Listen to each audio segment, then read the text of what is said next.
Oke, untuk trafo tadi sudah saya bahas. Kemudian untuk ini tadi ya, ada kelupaan.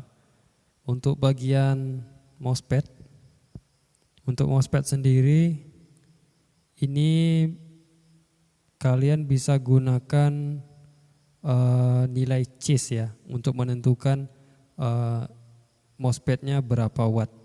Kalau saya pribadi untuk 1 nano ya, 1 nanofarad itu yang saya ukur adalah kaki nomor 1 dengan kaki nomor 3 atau kaki gate dan kaki source. Jadi untuk MOSFET ini khusus untuk MOSFET, untuk 1 nano itu saya rancang untuk 100 watt. 100 watt itu adalah untuk bagian input PLN-nya. Sedangkan outputnya nanti tergantung efisiensi dari SMPS yang kalian rakit.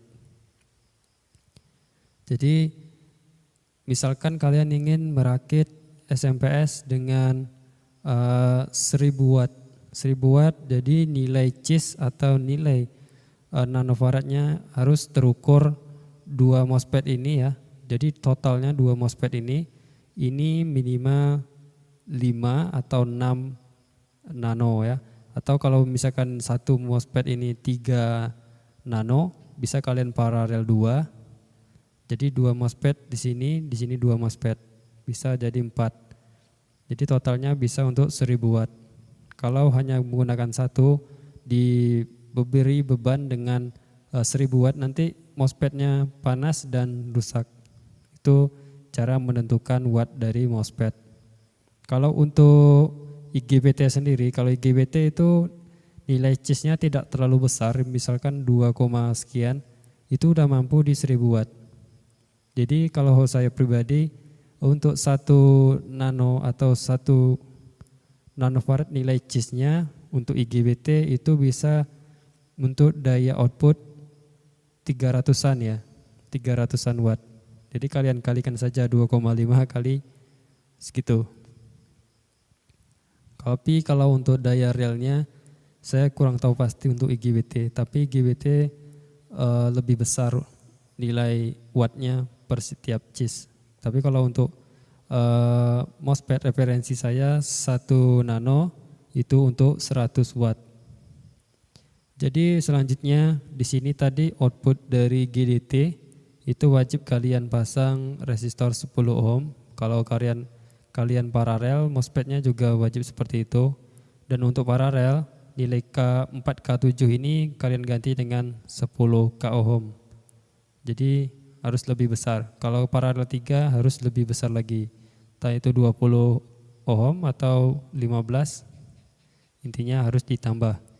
Kalau hanya menggunakan 1 cukup dengan 4K7. Jadi setiap kaki 1 dan kaki 3. Kemudian untuk PWM nanti akan saya bikin video selanjutnya cara merakit PWM sederhana. Ini contoh PWM, ini saya rancang untuk khusus mesin las. Kalau PWM-nya itu berbagai macam jenis, ada untuk regulasi outputnya, ada protect-nya, dan ada untuk current limiter. Jadi untuk arusnya dibatasi, jadi SMPS tidak akan rusak. Jadi untuk pemula, saya nanti akan bagikan skema yang sederhana saja, yaitu dengan 4 kaki output, yaitu 2 kaki tegangan plus dan ground, dan 2 kaki untuk out menuju trafo GDT. Simple. Jadi tidak perlu yang ribet-ribet. Dan kemudian sekarang saya akan bahas cara kerjanya. Jadi cara kerja SMPS ini seperti apa? Mengapa bisa menghasilkan tegangan? Jadi pertama, di sini sudah ada tegangan lebih kurang 300 volt, totalnya antara plus dan min. Kemudian di saat PWM ini on, PWM on artinya GDT sudah bekerja, dan GDT bekerja di sini menghasilkan 2 fasa yang sama, tetapi awal lilitan dan akhir lilitannya membuat fasa menjadi berbeda. Sehingga SMPS ini, MOSFET ini bekerja dan ini off. Jadi posisi arusnya, jadi awalnya seperti ini, jadi ini on masuk ke trafo. Jadi ke trafo ini masuk ke sini dan menuju ke elko ini, sehingga menghasilkan induksi untuk menginduksi lilitan sekunder. Kemudian saat ini off, ini on. Jadi saat ini on, arusnya itu dari sini menuju ke sini. Jadi yang masuk ke sini awal lilitan itu dan akhir lilitannya bebas. Jadi dia bekerja berbolak-balik. Yang masuk adalah tegangan 150 volt.